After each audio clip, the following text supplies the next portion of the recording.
Hey guys, it's Dave's guitar tip. Listen tip. Today we want to talk about, or I'm going to talk about bar chords. Bar chords is definitely not a favorite of some of my students. When I was starting out too, I found them really difficult. But they're a necessary evil if you want to get to the next level on your rhythm guitar playing. And even with the capo, you still got to grab some bar chords occasionally. Yeah, they're easier on electric guitar because most of the times, unless your acoustic guitar is set up really nice, but they're, once you get into them, you do get used to them, but when you're starting, they can cramp your hand a bit and stuff. So I'm just going to show you a few exercises that you can practice using the bar chords. And today we're just going to talk about the E string root and A string root bar chords. We might probably talk about the D string root bar chords in another video. So basically what the E string root and A string root bar chords mean are, so you got, this is your open E chord here, and this is your open E minor. And for you guys that are doing like grade 1 level, you got E dominant 7. Okay, but these are all E's the root note, and that's why they call it root note E. So the bar chord, how the guitar works is that's your nut there.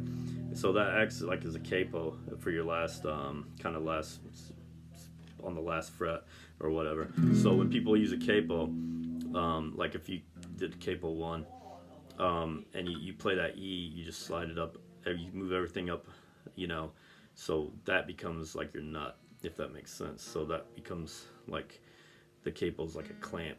So what the bar chords are is your first finger becomes a clamp, almost like a clamp. So everything's movable on guitar. So the scales, we talked about that on one of my other lessons. So if you do a scale here, you slide up a fret, it's the same. It's just like that's G flat and that's a G, but the fingerings are all the same. It's the same for the chords. You got an open E chord.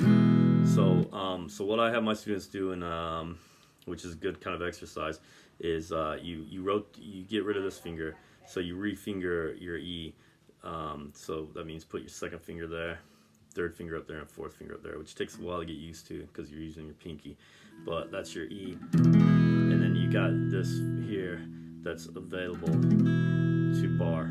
So you want to grab a regular E like that because it is a bit awkward, but this is a good way to practice getting into your bar chords. So if you grab your E like that, you slide everything up a fret and you lay your first finger down. And that's your F bar chord. You do it another fret, you got F sharp or G flat. But if you notice, it just moves, and that's your major. That's your E string root major chord.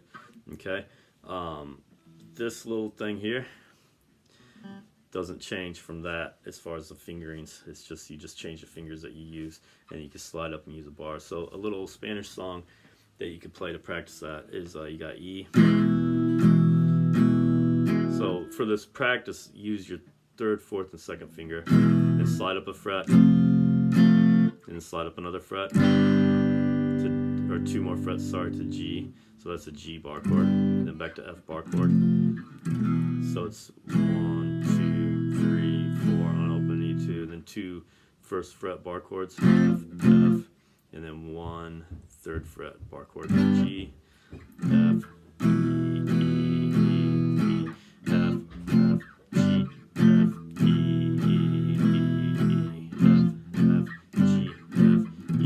takes time, so just practice. The main thing is just kind of, if you have to move your wrist around or tuck your elbow in this way. Some people like tuck their elbow out, which doesn't help, but everybody's built differently. But I find if you tuck your kind of elbow in a little bit more and kind of just rotate your hand. The other thing you can do is just practice laying your finger down like that as a capo or as a bar, and try to get most of the strings to ring, if not all of them.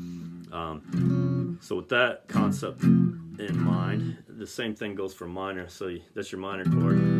If you play your minor, that's E minor. If you use your third and fourth finger and then you slide it up a fret and bar it, that's F minor. Up another fret's F sharp minor. So you get that finger out of the way. So finger down is major, finger up is minor.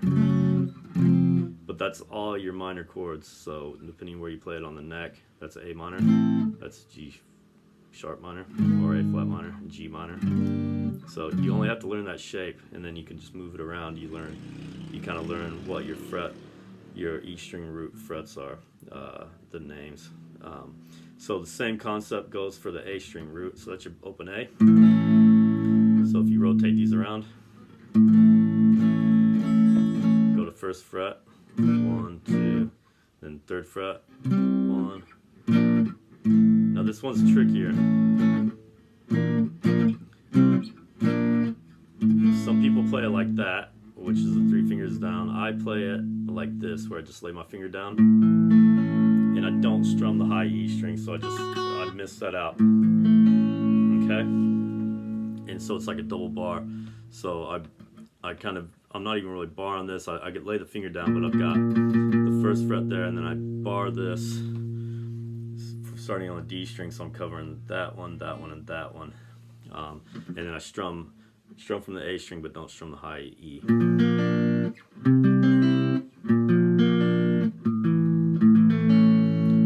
Some people don't like that though. A lot of my students do this, so they'll play the bar chords like that, which is fine. And if you do that, you can still cut out the E string if you want. I personally, my finger doesn't work that great unless I lay it like that to get the high E string sounding. So when I play this kind of bar chord, major bar chord from the A string, I don't strum the high E string. So, and I lay my finger down. But you don't have to do it like that. You can use 1, 2, 3, or 2, 3, 4 fingers. And so same concept for minor. Okay, that's your A minor. So if you rotate your fingers around, you slide it up and bar. And if you notice, your A string root minor chord is the same exact fingerings as major, except everything's on the different strings. So for major, you're there, and for the minor A string root, it's the same little pattern here. The way the fingers are laid out, it's just on the lower strings, or the higher sounding strings, but lower in proximity to the guitar. So that's a major E string root major. You slide everything down, and that's an A string root minor chord. So yeah, bar chords, when you start practicing them, only do little bits each day, because you don't want your hand cramping up. And if you're feeling tight and you're feeling tense, just relax. And it does take time, but just practice. This, like I said, this exercise is great. Just to get used to that feel. Okay. All right. Good luck, guys, and enjoy your guitar playing. And we'll see you soon. Thanks.